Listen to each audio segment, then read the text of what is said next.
આ સમગ્ર પ્રોજેક્ટ પોતાના હાથ નીચે પોતાની દેખરેખમાં નાનામાં નાની વસ્તુનું તલસ્પર્શી રીતે અભ્યાસ કરી બારીકાઈથી પ્રોજેક્ટ એમણે પૂરો કરવામાં તનતોડ મહેનત કરી હતી. આપણા જે ઉપર બોર્ડ ઉપર લોગો મૂકેલો છે એ લોગાની અંદર મૂકેલી નાનામાં નાની વસ્તુ શું છે એના વિશે જ્યારે મેં જાણ્યું ત્યારે એમની આંતરિક પ્રતિભાથી મને ખૂબ જ આનંદ થયો કે જ્યારે આવા ટ્રસ્ટીઓ, હમણાં અમે ટ્રસ્ટીઓ શ્રી આપણા સ્થાનિક ટ્રસ્ટીઓ શ્રી સાથે વાત કરતા હતા કે આપણું જ્યાં વિચારવાનું પૂરું થાય ત્યાં એમનું શરૂ થતું હોય છે. એટલે આવા મિનલબેનનો ખૂબ ખૂબ આભાર. એમણે આપણે વચ્ચે આવ્યા, આપણા બધાને સરસ મજાની શીખ આપી. આપણે પણ પ્રોમિસ આપશું કે આપણે હંમેશા સ્વચ્છતા રાખશું. આપણી સ્કૂલ છે એ એકદમ ચોખ્ખી રહેશે, ક્યાંય પણ કોઈ પણ પ્રકારની નાની એવી ગંદકી પણ નહીં જોવા મળે. એ આપણે જેન્ટલમેન પ્રોમિસ આપશું અને એવી રીતે આપણે શાળાની અંદર જે નવનિર્માણ થયું એને ખૂબ જતન કરશું, એને ખૂબ સાચવીશું. Please Patrick sir, please come on. આપની વચ્ચે પેટ્રિક સર આપણને આપણી ભાષામાં બે શબ્દો કહેશે. ખૂબ તાળીઓથી વધાવી લેશું.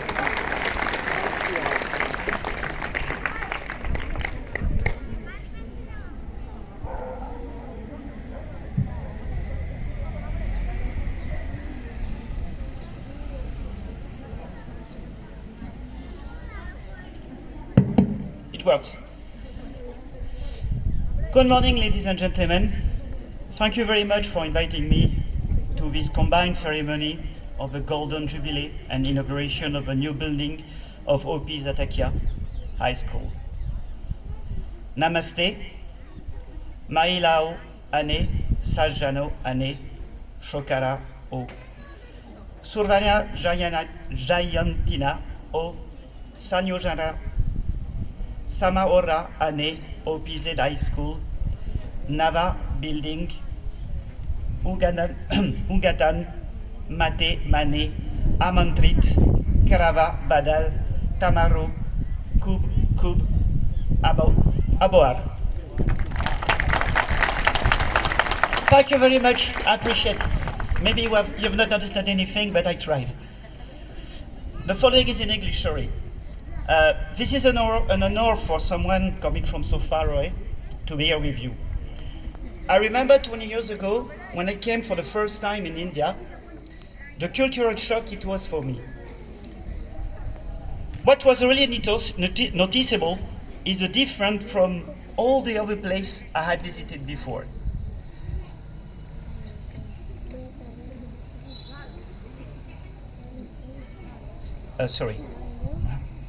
I visited. The many things which was different for me were, and still, the might of the kindness of the people, the might and the beauty of the landscapes, the might and the delicacy of the cultures, the might and the variety of the cuisine, of course. Everything running perfectly in an inchoate organized chaos by 1.3 billion Indians divided in 180 languages and 60 dialects. Would you imagine how teeny I found myself compared to this giant country? When my country has only 360 cheers, I try to find big figures in order to impress you.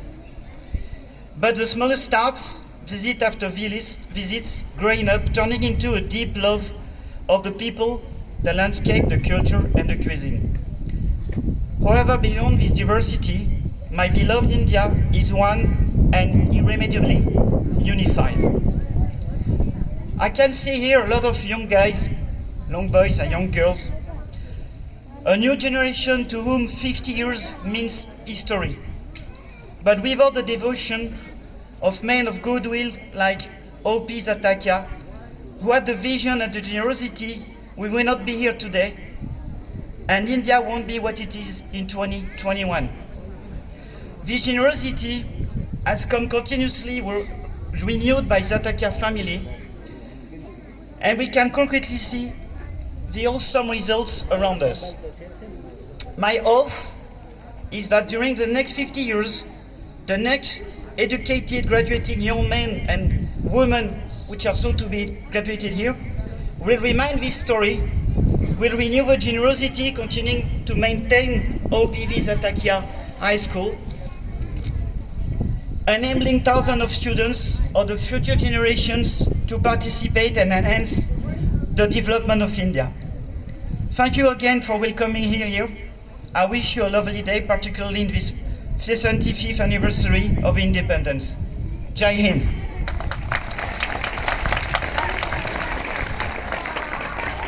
Thank you.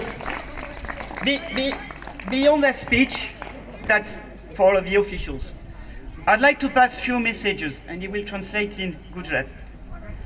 I came from a poor family from south of Spain, and you have a nice school here. And when I was young, I watched the sky and I saw planes. I wanted to become a pilot. And by studying hard, working hard day and night, I became. And today, what I want you to do is to pass you the message is follow your dream, work hard, study hard, and you become someone important for this company and for the country.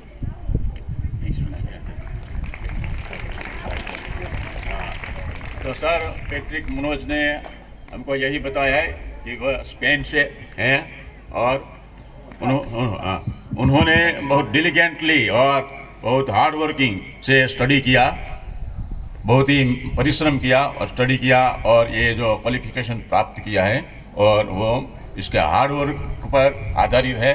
तो वो यह कहना चाहते हैं कि अगर हम भी कुछ पाना चाहते हैं, कुछ एम्बिशन हासिल करना चाहते हैं, तो हमें हार्ड वर्क तो करना ही पड़ेगा और हार्ड वर्क के बिना कुछ हासिल नहीं हो सकता है। ये उसका मैसेज है। तो वो यही कहना चाहते हैं कि विद्यार्थियों को स्टडी में अगर कुछ प्रोग्रेस करना है, कुछ अचीवमेंट हासिल करना है, तो हार्ड वर्क तो करना ही पड़ेगा, मेहनत करना पड़ेगा, परिश्रम करना पड़ेगा। थैंक्स।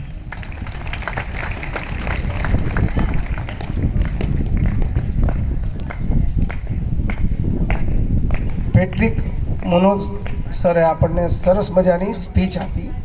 તમે કલ્પના કરજો કે અહીંયા આપણને શેડ્યુલમાં થોડું ચેન્જ થતું હોય. દાખલા તરીકે હું અહીંયા ગુજરાતીમાં તમને સ્પીચ આપવા માટે આવ્યો હોઉં તો ક્યારેક એની અંદર ક્યારેક ભૂલ થતી હોય. હવે એ સ્પીચ છે એ હું ઇંગ્લિશમાં તમને આપું તો મને કેટલી ડિફિકલ્ટી થતી હોય એ હું પોતે જાણતો હોઉં છું.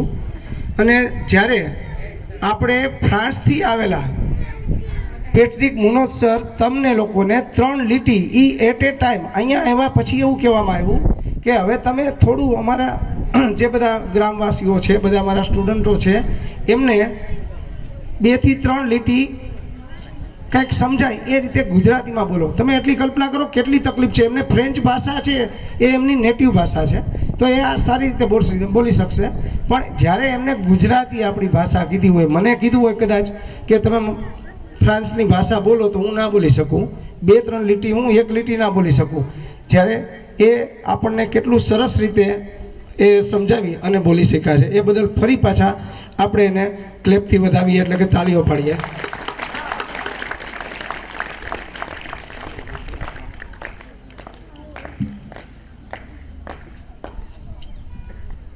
મફતનું કાંઈ મળતું નથી. આપણી દેશી ભાષામાં આપણે તો કાઠિયાવાડ ને એશિયાટિક લાયનના હારે રહેલા માણસો આપણે જાણીએ છીએ કે આપણે ખેતીવાડીમાં ને આપણા વાડીઓમાં કેવી મહેનત કરીએ છીએ. એમ આપણે વિદ્યાર્થીને પણ એ શીખ મળવી જોઈએ, આપણા છોકરાઓને પણ એ મેળવી જોઈએ કે મહેનતનું કાંઈ મળતું નથી. આપણી મહેનત કરીએ છીએ એટલું જ આપણને મળે છે. આપણે હાથમાં મહેનત કરવાનું છે અને આપણી ગીતાએ એમ કીધું છે કે પરિણામ એનું ઉપરવાળો આપે છે. બહુ સરસ મજાની વાત કરી પેટ્રિક સરે, અને આપણે ખરા હૃદયથી એમનો ખૂબ ખૂબ આભાર માનીએ કે એમની ભાષા, એમનો લેંગ્વેજ, એમની દેશ બધું જુદું હોવા છતાં અહીંયા આપણી વચ્ચે આવ્યા, આપણી વચ્ચે આટલી આત્મીયતા બતાવી, આપણા વિદ્યાર્થીઓને એક સુંદર મજાનો મેસેજ આપ્યો. અને આમે આપણે જોઈએ છીએ કે આપણા મોટાભાગના ગુજરાતની જે સંસ્થાઓ છે, ચાહે જે હોસ્પિટલ્સ હોય કે આપણી શાળા કોલેજીસ હોય કે સાર્વજનિક રીતે લોકોને ઉપયોગી હોય એવા પ્રકારના સંસાધનો હોય, તો જૈન અગ્રણીઓનો, જૈન શ્રેષ્ઠીઓનો એમાં સર્વોત્તમ ફાળો છે એ નિર્વિવાદ રીતે આપણે કબૂલવું જ પડે. એમાં કોઈ શકને સ્થાન નથી. મારી આટલા વર્ષની ઉંમરની અંદર આખા ગુજરાતના કોઈ પણ ખૂણે તમે જાઓ તો તમને સ્કૂલ છે, જૈન ટ્રસ્ટીઓએ બનાવેલી મળશે, તમને ત્યાંના હોસ્પિટલ છે એના એનું જે શિક્ષણ અંગેનું પ્રદાન, શિક્ષણ અંગેનું જે એનું દાન છે, બરોબર, એને આપણે જેમ ભામાશાહે રાણા પ્રતાપને મદદ કરી હતી એમ આપણા ગુજરાતને શિક્ષણમાં અને આરોગ્યમાં આગળ વધારવામાં એમનું પ્રદાન કંઈ નાનું સૂનું નથી. કોકની ઇતિહાસ ખોલીને તમે જોજો, કોકની પાસેથી સાંભળજો. તમે ગુજરાતના નાનામાં નાના કચ્છના છેવાડાના ગામ સુધી તમે પ્રવાસ કરશો તોય તમને ત્યાં જૈનનું દાન મળશે ને મળશે જ તે.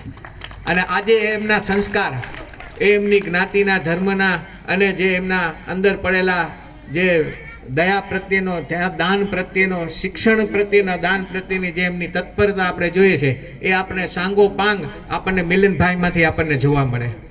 મિલનભાઈને હું 2 થી 3 વાર મળી ચૂક્યો છું અને જેટલી વાર એમને મળ્યો છું એમણે મને એક વખત તો બહુ સરસ મજાની વાત કરી હતી. મેં કીધું સાહેબ હવે હું નિવૃત્ત થઉં છું. મને કે શિક્ષક કોઈ દી નિવૃત્ત થાય જ નહીં.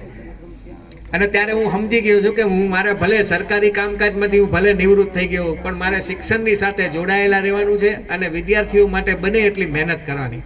આવી પ્રેરણા પણ એમણે મને સરસ મજાની આપી હતી. એવા મિલનભાઈને હું વિનંતી કરું કે તેઓ અહીંયા આવે, પોતાનું જે વિઝન છે, પોતાનો જે દ્રષ્ટિ છે, પોતાની જે વાત છે એ તમને અહીંયા કરશે. મિલનભાઈ.